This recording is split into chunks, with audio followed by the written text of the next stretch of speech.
Okay, so we're just re-examining the Zoom software here, and I have a physical Zoom G3N in front of me. I bought one off eBay.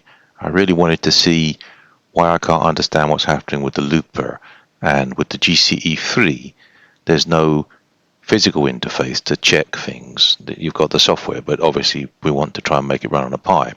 So I had to modify a few things, most notable of which is that the patch size is not the same on a physical G3N, and the identification is different. So here, what we're doing is we're looking at some sysex that we send, and we're asking the question: is the 7th byte 10, hex 10 rather, 16? And if so, then the GCE version's there, and we can start looking at the extra bytes to determine what the model is being emulated.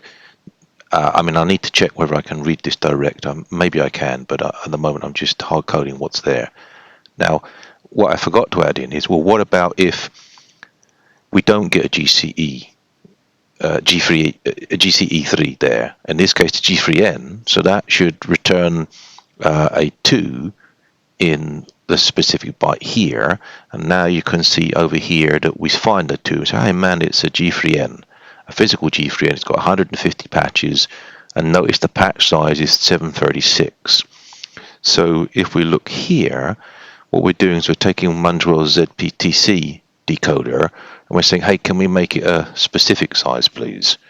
And when we do that, we look for the number of FXs that he finds is encoded in it, and his decoder works perfectly. So then we're able to parse the data, and you see it's doing it now on cue. It's processing patch, blah, blah, blah, blah. So it will go through the 150 patches, and then it will hand the control back to the GUI caller program, and it's passed back information about the patch size, the version of the hardware, and all the rest of it, and it should very soon start to render. So it's loading FX and loading patches. So now it's picked up the JSON that was created, and then it's going to render it. Now we still have a problem with the looper.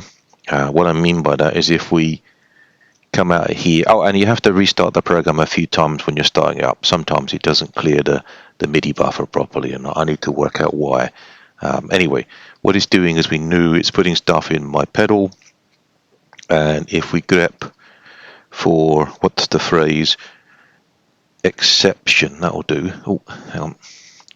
If we grep for exception in MIDI log, we can see we've got this problem here with so these empty patches are ones I've created, pardon me, along with this one. This one means loop mono 1, loop stereo 1, loop mono 2. They take a dual delay.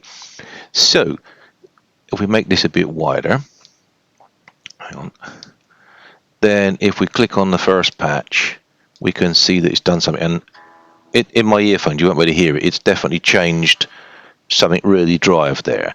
So it says, hey man, you got to model this. And I'll probably put this into a pop-up thing, like an information, because you don't really need to see it. It takes up real space, okay? And it tells us it's a double slot, there we are, and all that stuff. So what this says to me at the bottom there is we've got the exception on LPST2. Well, that should be patch 150. So if we go all the way to the bottom, then we should be able to look at it. And we won't render it because we haven't got the... Interesting. We haven't got the GUI yet. Yeah, I don't understand that. I thought it might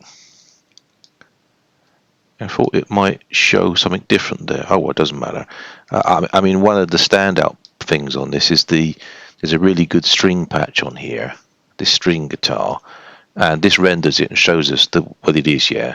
So it's a ZNR, a slow attack, a Fender Twin, a pitch shift, chorus, and plate. Now, if we look at this, we've got 1, 2, well, we can tell it there, look.